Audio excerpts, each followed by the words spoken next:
नमस्कार मित्रों, आप सर्व शिक्षक मित्रों ने अपनी YouTube channel best in education में आप सर्वे ने आवकारू छूं। तो मित्रों, जे उच्च प्राथमिक विभाग એટલે કે 6 થી 8 ના શિક્ષકોના વહીવટી ટેકનિકલ પ્રશ્નોની જે રજૂઆત થઈ છે એ આપણે આજે વિગતવાર દેખવાના છીએ। તો મિત્રો, વિડીયો તમારા લાસ્ટ સુધી જોવાનો છે। પસંદ આવે તો એક લાઈક પણ કરવાની છે।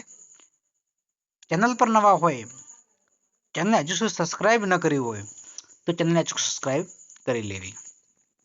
તો મિત્રો, પહેલો પ્રશ્ન એ છે કે સ્નેહ મિલન સમારોહ અંતર્ગત સમગ્ર ગુજરાતમાં ઉચ્ચ પ્રાથમિક શિક્ષકોએ એક થવું।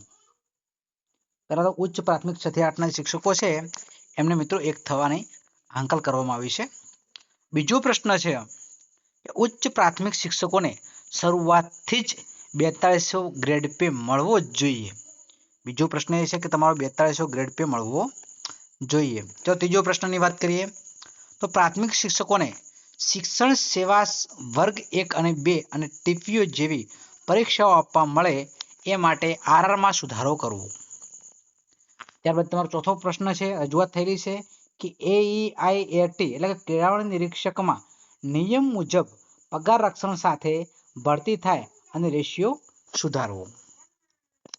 ત્યારબાદ સીઆરસી બીઆરસી ની પરીક્ષાની વાત છે। તો સીઆરસી અને બીઆરસી ની પરીક્ષામાં ગણિત વિજ્ઞાનના શિક્ષકોને માન્ય ગણવા, ઉચ્ચતર પગાર ધોરણમાં 9, 18 અને 27 કરવું। ત્યારબાદ સીઈટી ની જે એક્ઝામ લેવાય છે જ્ઞાન સેતુ એ ધોરણ 5 ની અંદર એ પરીક્ષાઓ માત્ર સ્કોલરશિપના હેતુ માટે જ લેવામાં આવે। બરાબર છે, આ પણ મુદ્દો ખાસ ચગેલો છે। ત્યારબાદ આપણે જોવા જઈએ તો એનઈપી 2020 મુજબ શિક્ષક વિદ્યાર્થી રેશિયો 1:25 મુજબ અમલીકરણ થાય। એક શિક્ષક 25 વિદ્યાર્થીઓ પ્રમાણે એક શિક્ષકની ભરતી કરવામાં આવે, જેથી કરીને ગુજરાતના ભાવિ શિક્ષક મિત્રોને પણ ફાયદો થઈ શકે અને ભારણ થોડું ઓછું મળે।